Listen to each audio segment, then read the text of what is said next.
Hello guys, good morning all of you. Welcome to DHG के टोल में आपका स्वागत है। मैं धर्मेंद्र सिंह हाजिर हूँ आज 14 जुलाई के करंट अफेयर लेके।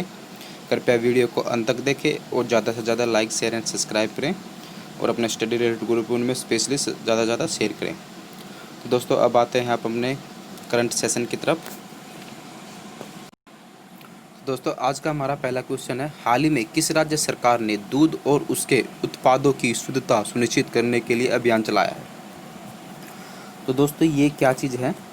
एक्चुअली दोस्तों, जो दूध है और उसके जो उत्पाद बनते हैं जैसे कि दही है, मिठाई है, खोया है, तो उससे मतलब जो भी चीज़ें दूध और दूध से जो उत्पाद बनते हैं, तो उनकी शुद्धता को सुनिश्चित करने के लिए अभी अभियान चलाया गया है। तो ये किसने चलाया दोस्तों? तो इसका राइट आंसर है दोस्तों ऑप्शन ए, राजस्थान सरकार। तो राजस्थान सरकार ने दोस्तों ये अभियान अभी चलाया है। अब दोस्तों बात है राजस्थानी। और दोस्तों ये अभियान क्यों चला है?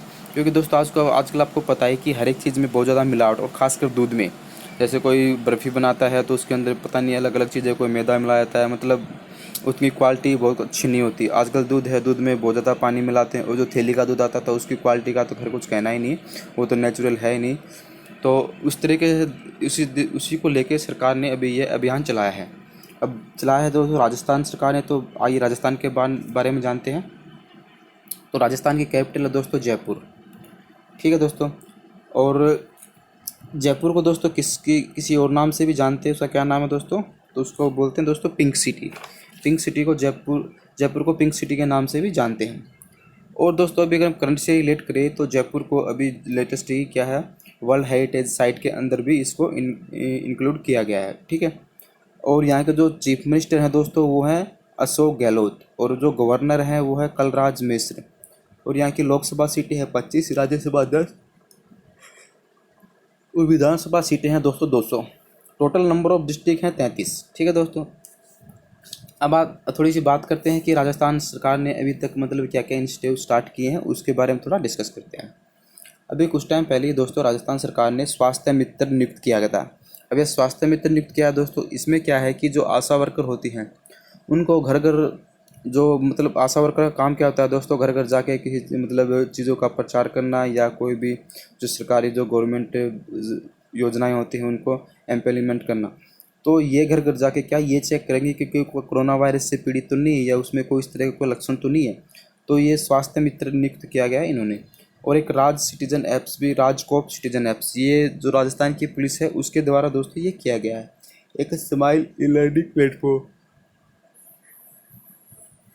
तो दोस्तों जो ये इस स्माइल ई लर्निंग प्लेटफॉर्म, इसमें क्या है, ऑनलाइन स्टडी के लिए है, ये स्टूडेंटों के लिए। एक बनाया दोस्तों आयु सेहत साथी ऐप, और एक था कोरोना ऐप। कोरोना, इसलिए इसमें क्या है दोस्तों, ये आयु सेहत साथी ऐप में इसमें क्या है जी, कोरोना से रिलेटेड जो भी चीज़ें कुछ से के कोरोना से रिलेटेड जो डॉक्टर से कंसल्ट कर सकते हैं इसके बारे में। ठीक है। और अभी दोस्तों अभी जो लेटेस्ट एक रिपोर्ट आई थी जिसके अंदर क्या है, कोरोना प्रबंधन सूचकांक में सबसे इंडिया में सबसे टॉप पे कौन सा राज्य था? वो था राजस्थान। क्योंकि राजस्थान सरकार ने जो कोरोना वायरस है उससे रिलेटेड जो भी मतलब उपाय किए या मैनेजमेंट किया, वो सभी स्टेटों में सबसे बेटर था, और उसको काफ़ी हद तक मतलब इन्होंने कंट्रोल भी किया है, और अच्छी तरह से इम्प्लीमेंट उसको किया है तो उस पर। ठीक है। अब दोस्तों, और यहाँ के जो चीफ जस्टिस हैं दोस्तों वो कौन है? वो हैं दोस्तों हमारे इंद्रजीत मोहंती।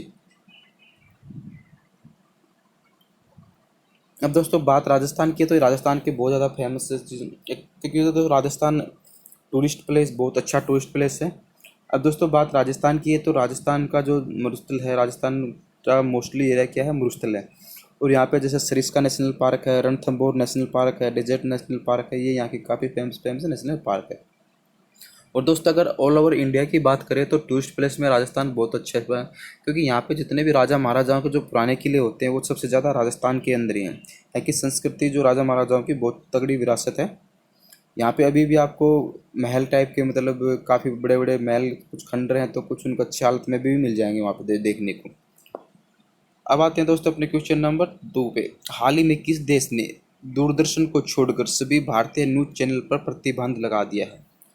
तो दोस्तों ये किसने किया है? तो इसका जो राइट आंसर है दोस्तों वो है अपना ऑप्शन बी, नेपाल। तो नेपाल सरकार ने अभी क्या किया है, इंडिया के जितने भी न्यूज़ चैनल थे सब पे प्रतिबंध लगा दिया है, अर्थात ब्लॉक कर दिया है, सिर्फ एक दूरदर्शन को छोड़ के। क्योंकि दोस्तों इंडिया का जो दूरदर्शन चैनल है ये सबसे पुराना नेशनल चैनल है और ये सरकार का चैनल है। ठीक है दोस्तों। और दोस्तों ऐसा अभी क्यों किया है? क्योंकि अभी आपको पता ही है दोस्तों, नेपाल और इंडिया के बीच काफ़ी डिस्प्यूट चल रहे हैं, एक तरीके से क्या मनमुटाव वाली बातें चल रही हैं। क्योंकि अभी कुछ टाइम पहले ही नेपाल सरकार ने हमारे इंडिया के जो 3 प्लेस थे उनको क्या किया था, अपने नक्शे पे दिखाया था। तो तब से काफ़ी मनमुटाव चल रहे हैं और इसके पीछे दोस्तों चाइना का हाथ है। क्योंकि जो चाइना के वहाँ पे जो राजदूत हैं, ये जो यहाँ के नेपाल के जो पीएम पीएम हैं खड़ग प्रसाद ओली, तो उन्होंने क्या किया है, वो उनके पूरे तरीके से मतलब उनके फेवर में है और उनकी पता नहीं क्या साठगांठ हुई है। तो तभी से क्या है, जो नेपाल के तेवर हैं वो बहुत अलग अलग लग रहे हैं। जबकि नेपाल की इंडिया के सामने कोई औकात ही नहीं है अगर देखा जाए तो। थोड़ी सी देर का काम है, अगर कल ना कुछ युद्ध भी हो जाता है तो थोड़ी देर में नेपाल निपट सकता है। बट इंडिया क्या है, एक शांति प्रिय देश है, ये किसी के साथ भी युद्ध करना नहीं चाहता है। तो इसी को देख के अभी इंडिया नेपाल की थोड़ी बहुत देख रहा है कि क्या है क्या नहीं चलता है। तो उसी को मतलब इस तरीके से रंजिश टाइप या बहस को उसी को लेके अभी नेपाल ने सभी न्यूज़ चैनल को बंद कर दिया। अब बात है दोस्तों नेपाल की। तो नेपाल की करेंसी क्या है? नेपाली रुपया। यहाँ की कैपिटल क्या है दोस्तों? काठमांडू। और यहाँ के जो चीफ मिनिस्टर हैं वो है खड़ग प्रसाद ओली और यहाँ के जो प्रेसिडेंट है वो है विद्या देवी भंडारी। ठीक है। और दोस्तों जो ये नेपाल में ये जो अपना एवरेस्ट है, इसको जो बोलते हैं, क्या बोलते हैं इसको, सागरमाथा के नाम से भी पुकारते हैं। ठीक है। अब आते हैं दोस्तों अपने क्वेश्चन नंबर 3 पे। हाल ही में अमेरिका की नौसेना में पहली अश्वेत महिला पायलट कौन बनी है? तो दोस्तों ये पहली है तो इसलिए बहुत इंपॉर्टेंट हो जाता है। हमारे हमारे एग्ज़ाम में तो हमारे एग्ज़ाम के पॉइंट ऑफ व्यू से तो आई थिंक इम्पोर्टेंट नहीं हो, बट जो यूपीएससी वाले हैं, जो नेशनल करंट अफेयर पढ़ते हैं, इंटरनेशनल करंट अफेयर, उनके लिए थोड़ा सा इंपॉर्टेंट हो जाता है। क्योंकि ये पहली अश्वेत महिला है। क्योंकि अब तक जो अमेरिका के जितनी भी जो नौसेना है उसके अंदर कोई भी अश्वेत महिला पायलट मतलब पायलट नहीं थी, सभी के सभी क्या थे, श्वेत थे। तो ये पहली बनी है तो इसलिए बहुत इंपॉर्टेंट हो जाती है। तो इसका जो राइट आंसर है दोस्तों वो है जजी मेइडन स्विगर।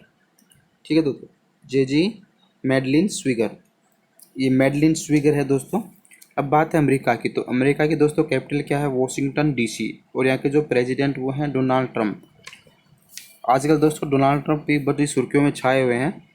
क्योंकि ये इसने क्या है, जैसे अब हमारा इंडिया और चाइना का जो एक तरीके से मनमुटाव चल रहा है, जो सेनाएं का तनातनी चल रही है, तो उसी को देखते हुए क्या है, अब जो अमेरिका है वो इंडिया के फेवर में बिल्कुल ओपनली आ गया है।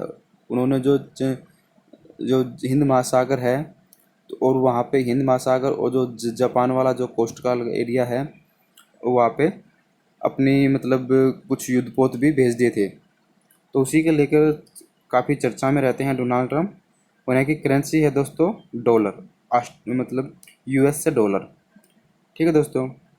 अब अमेरिका है दोस्तों, अमेरिका क्या है, अभी अगर हम लेटेस्ट अगर अमेरिका को कनेक्ट करें तो अभी अमेरिका ने क्या किया था लेटेस्ट में, अभी अमेरिका ने 2 चीज़ें की हैं। वो क्या क्या है दोस्तों? एक सबसे पहले जो इन्होंने वर्ल्ड हेल्थ ऑर्गेनाइजेशन है WHO, उससे क्या है जो सदस्यता थी उससे इन्होंने इस्तीफा मतलब एक तरीके से बैकआउट कर लिया है। और प्रॉपरली अब इन्होंने बाई लेटर के थ्रू भी ये इन्फॉर्मेशन मतलब उनको भेज दिया है कि ये जो उनका ग्रुप है टोटल 193 जो मेंबर हैं उन सभी में उसने इसे एग्जिट कर लिया है। और कुछ टाइम पहले ही दोस्तों भी ऑस्ट्रेलिया ने एक चीज़ से और एग्जिट किया था, वो क्या था, स्काई ट्रीटी।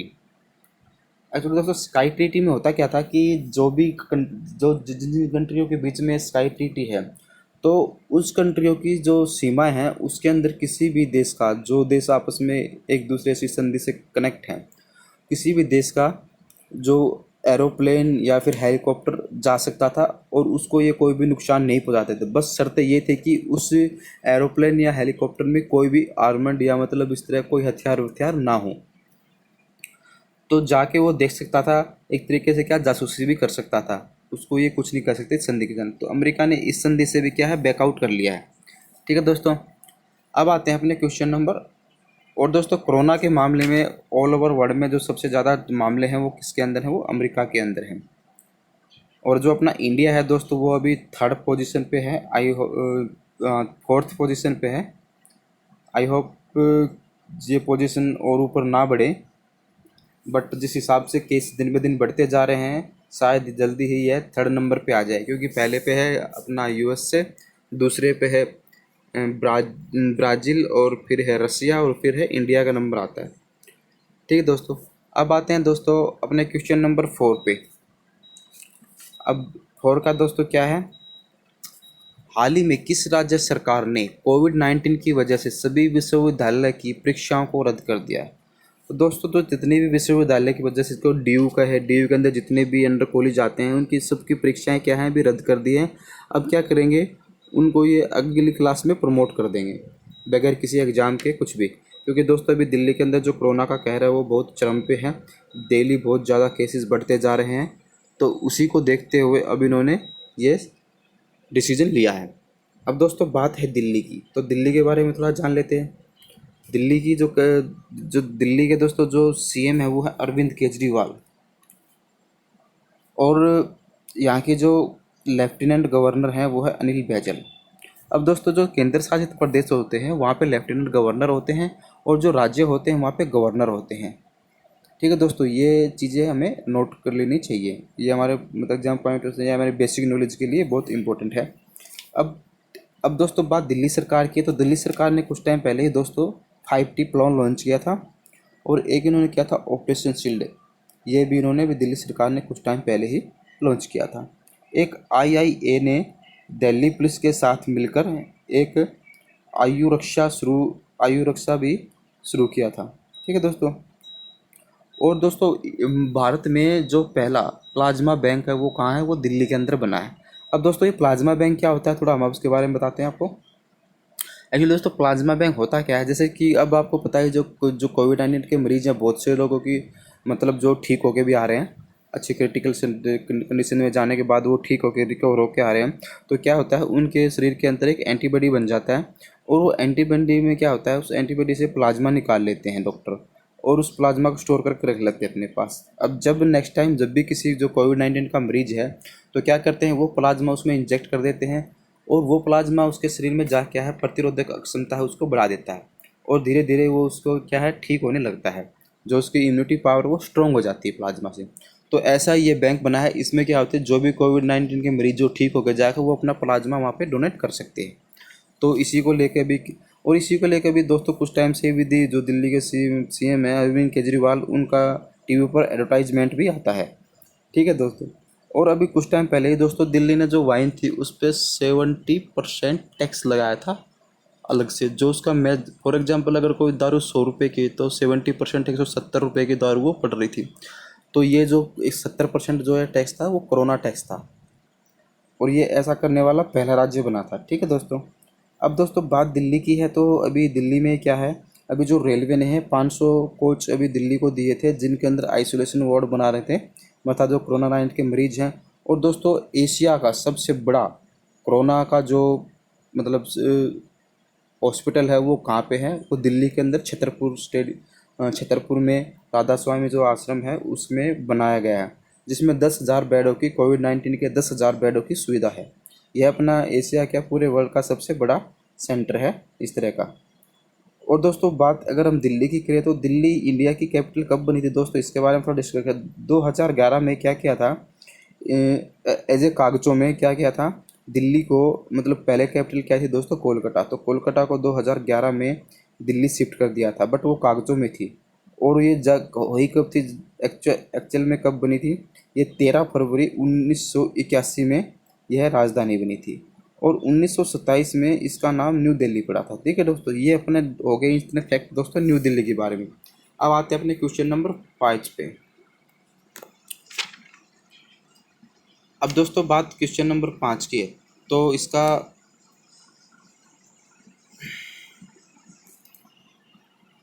किस राज्य की कैबिनेट ने स्टार्टअप 2020 को मंजूरी दे दी है। एक्चुअली दोस्तों स्टार्टअप 2020 क्या है, इसमें जो स्टार्टअप की नीतियां हैं इसमें कुछ बदलाव किए गए हैं ताकि यह थोड़ा सा और ज़्यादा ट्रांसपेरेंसी बन सके और जल्दी से जल्दी जो भी उसकी रिक्वायरमेंट होती है, कागज़ कार्रवाई होती है स्टार्टअप से लेकर, वो जल्दी से जल्दी फुलफिल हो सके और लोग ज़्यादा से ज़्यादा स्टार्टअप ला सके और ताकि ये अर्थव्यवस्था दोबारा थोड़ी थोड़ी लाइन पे आ जाए। तो इसका जो राइट आंसर है दोस्तों वो है अपना ऑप्शन ए, उत्तर प्रदेश। तो उत्तर प्रदेश सरकार ने अभी ऐसा किया है। अब दोस्तों बात उत्तर प्रदेश की है, तो उत्तर प्रदेश की जो कैपिटल हुआ है लखनऊ। लखनऊ किस नदी के किनारे बसा है दोस्तों? गोमती नदी के किनारे। और यहाँ के जो चीफ मिनिस्टर हुए हैं योगी आदित्यनाथ। और यहाँ के जो गवर्नर है वो आनंदीबेन पटेल। जो दोस्तों आनंदीबेन पटेल है यहाँ की गवर्नर, इसको अभी लेटेस्ट ही क्या है, एक किसी और मतलब मध्य प्रदेश का भी अतिरिक्त भार दिया गया है, क्योंकि जो मध्य प्रदेश के जो गवर्नर है लालजी टंडन, उनकी तबीयत काफ़ी टाइम से ख़राब चल रही है। उसी को देखते हुए इनको अतिरिक्त भार अभी मतलब मध्य प्रदेश का भी दिया गया है एज ए गवर्नर। ठीक है दोस्तों। अब बात है दोस्तों यूपी की। तो यूपी दोस्तों अभी कुछ टाइम पहले यूपी ने काफ़ी अच्छे अच्छे इनिशिएटिव या कुछ ऐप्स लॉन्च की थी। वो जैसे एक है बाल श्रमिक विद्या योजना। इसमें दोस्तों जो छोटे बच्चे हैं उनकी जो एजुकेशन है उससे रिलेटेड है। एक तो वर्चुअल अदालत। एक्चुअली दोस्तों वर्चुअल अदालत लगाने वाला इंडिया का पहला राज्य बना है यूपी। इसमें क्या होगा दोस्तों, अभी पता है कोरोना वायरस चलते कोई कोर्ट में ज़्यादा लोग नहीं आ सकते थे। अब इसमें क्या होता है, सब चीज़ें वर्चुअल होंगी। वर्चुअल मतलब वीडियो कॉन्फ्रेंस के थ्रू होगी सुनवाई भी मरीज की, और जो आदेश है वो भी वीडियो कॉन्फ्रेंस के थ्रू भी, सब चीज़ें वीडियो कॉन्फ्रेंस के थ्रू। ठीक है दोस्तों। एक प्रवासी राहत मित्र ऐप थी। इसमें क्या थी, जो भी प्रवासी मजदूर हैं उनको रोजगार प्रोवाइड करते थे इसके थ्रू। ठीक है। और एक आयुष कवच ऐप्स भी थी। आरोग्य सेतु अनिवार्य है, अर्थात दोस्तों जो भी यूपी के अंदर रेड जोन एरिया है उसके अंदर जितने भी लोग फ़ोन यूज कर रहे हैं सबके फ़ोन के अंदर आरोग्य सेतु ऐप्स अनिवार्य कर दिया गया है। ठीक है दोस्तों।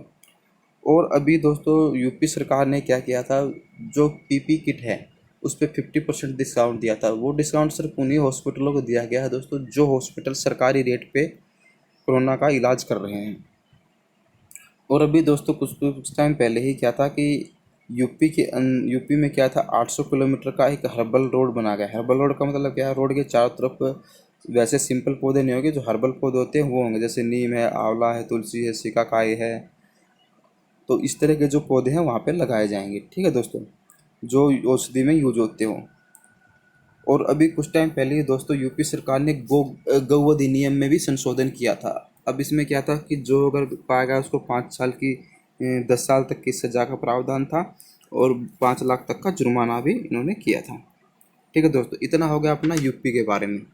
अब आते हैं दोस्तों अपने क्वेश्चन नंबर 6। केंद्रीय मंत्री राजनाथ सिंह ने जम्मू कश्मीर में कितने पुलों का उद्घाटन किया है? तो दोस्तों इन्होंने कितने पुलों का उद्घाटन किया है? तो इसका जो राइट आंसर है दोस्तों वो है अपना ऑप्शन सी, 6।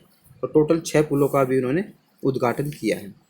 और इन 6 पुलों की जो टोटल लागत है वो है दोस्तों 43 करोड़ रुपए की जो लागत आई है। और ये 6 पुल में दोस्तों 4 पुल कहाँ हैं, अखनूर में है तथा 2 जम्मू और कश्मीर में है। और इन पुलों का जो निर्माण किया है दोस्तों वो किसने किया है, BRO, बॉर्डर रोड ऑर्गेनाइजेशन। ठीक है दोस्तों। इसने अब जितने भी दोस्तों जो भी बॉर्डर के आसपास जितने भी एरिया होते हैं, जिन वहाँ पे जितने भी रोड या कोई इस तरह की चीज़ें बनाते हैं तो BRO ही बनाता है। ठीक है दोस्तों। और BRO की स्थापना कब हुई दोस्तों, 1960 में। हेडक्वार्टर कहाँ है, न्यू दिल्ली। और यह के DG डायरेक्टर जनरल कौन है, हरपाल सिंह। ठीक है। अब आते हैं दोस्तों अपने केस। अब दोस्तों बात जम्मू कश्मीर की है। तो जम्मू कश्मीर तो इससे पहले क्या था, एक केंद्र शासित मतलब एक स्टेट का था, दर्जा मिला हुआ था। बट क्या हुआ, जब से धारा 370 हटी है तब से इसको 2 केंद्र शासित प्रदेशों में, एक जम्मू कश्मीर और एक लद्दाख में डिवाइड कर दिया गया है। ठीक है। अब आते हैं अपने क्वेश्चन नंबर 7 पे। हाल ही में लेजेंडरी म्यूजिशियन का निधन होगा, इसका नाम क्या था? तो दोस्तों एक बहुत फेमस म्यूजिशियन थे, चार्ली डैनियल। इसका जो राइट आंसर है दोस्तों अपना ऑप्शन, इसका भी निधन हो गया है। और ये संगीत, इनको दोस्तों क्या था, ये बहुत फेमस संगीतकार थे। इन्हें संगीत जगत का जो मतलब ऑस्कर कहा जाता है वो क्या होता है, ग्रैमी अवार्ड। इनको वह मिल चुका था। ठीक है दोस्तों। 1979 के अंदर इनमें यह ग्रैमी अवार्ड दिया गया था। और 2016 में क्या था, country music fame country music fame से भी इनको सम्मान, मतलब जो लिस्ट होती है उसके अंदर भी इनको शामिल किया जा चुका है। ठीक है दोस्तों। अब आते हैं अपने क्वेश्चन नंबर 8 पे किस देश में 2018 में बाघों पर किए गए सर्वे को गिनीज वर्ल्ड रिकॉर्ड में दर्ज किया गया है? तो दोस्तों अभी एक बात 2018 में जो बाघों का सर्वे हुआ था उसमें सबसे टॉप पे कौन था दोस्तों? वो है अपना ऑप्शन ए, इंडिया। तो इंडिया अपना सबसे दोस्तों उस पर टॉप पे था। एक्चुअली हुआ क्या था कि ये था the all India tiger estimation ने 1,81,033 337 वर्ग किलोमीटर में टोटल ये सर्वे किया था। ठीक है दोस्तों, और यह इतना बड़ा सर्वे विश्व का सबसे बड़ा सर्वे साबित हुआ और इसलिए इसको गिनीज वर्ल्ड रिकॉर्ड में शामिल कर दिया गया है। अब आते हैं दोस्तों अपने क्वेश्चन नंबर 9 पे। नई दिल्ली के मुख्य निर्वाचन अधिकारी कौन नियुक्त किए गए हैं? तो दोस्तों अभी नई दिल्ली के मुख्य निर्वाचन अधिकारी कौन नियुक्त किए गए हैं? तो ये हैं श्री नरेंद्र कुमार। तो इसका जो राइट ऑप्शन है दोस्तों वो है अपना ऑप्शन ए। अभी नरेंद्र कुमार जी को अभी नया निर्वाचन आयुक्त नियुक्त किया गया है, निर्वाचित अधिकारी नियुक्त किया गया है। अब दोस्तों बात दिल्ली की है, तो दिल्ली के बारे में मैंने आपको जस्ट अभी कुछ टाइम पहले ही बताया था। CM Arvind Kejriwal, lieutenant governor Anil Baijal. ठीक है दोस्तों, और दोस्तों अगर एक और देखें तो दिल्ली सल्तनत की पहली महिला सुल्तान कौन थी? वो थी रजिया सुल्ताना। और दोस्तों ये दिल्ली के जो पड़ोसी राज्य है वो कौन है? Haryana and UP. सबसे ज़्यादा हरियाणा का जो एरिया है वो दिल्ली को कवर करता है 3 तरीके से। ठीक है दोस्तों, लोकसभा की यहाँ की सीटें हैं 7, राज्यसभा 3 और विधानसभा की सीटें हैं टोटल 70। अब आते हैं दोस्तों अपने क्वेश्चन नंबर 10 पे। 2019 में भारत यूके में प्रत्यक्ष विदेशी निवेश का कौन से नंबर का सबसे बड़ा स्रोत बना है? तो दोस्तों ये एफडीआई है, फॉरेन डायरेक्ट इन्वेस्टमेंट। ये एफडीआई क्या होती है? Foreign direct. ये क्या होता है? जैसे कोई कंट्री, जैसे कोई बाहर की कंपनी है और हमारे इंडिया के अंदर आके इन्वेस्ट लगाती है, अपने स्टार्टअप लगाती है, कंपनी लगाती है और उससे क्या करती है? वो पैसा कमाती है और अपने वापस देश ले जाती है। तो उससे दोस्तों हमें क्या फ़ायदा होता है? हमें फ़ायदा ये होता है कि वो कंपनी यहाँ के पैसा लगाएगी तो ऑब्वियसली बात है यहाँ पे लेबर को, लोगों को रोज़गार मिलेगा और सरकार को टैक्स मिलेगा। ये चीज़ें मतलब ये फ़ायदा होता है सरकार को। तो दोस्तों अभी जो इंडिया ने टोटल जो सबसे ज़्यादा ये यूके के अंदर किया हुआ है एफडीआई, तो भारत ने टोटल 120 परियोजनाओं का निवेश किया है यहाँ पे। और सबसे टॉप पे यूके में कौन है दोस्तों इन्वेस्ट एफडीआई के मामले में? वो है यूएस। यूएस सबसे ज़्यादा टॉप पे है। ठीक है दोस्तों, एफडीआई का निवेश किया है। और जो अभी हमने 120 परियोजना में उसमें क्या है 5429 नए रोजगार पैदा हुए हैं। और दोस्तों इससे पहले क्या था? इंडिया की जो पोजीशन थी वो 3rd नंबर पे थी। ठीक है दोस्तों, आई होप आपको वीडियो पसंद आएगी। दोस्तों वीडियो को ज़्यादा से ज़्यादा लाइक शेयर एंड सब्सक्राइब करना ना भूलें। कल फिर मिलेंगे एक नई वीडियो, तब तक के लिए गुड बाय, जय हिंद।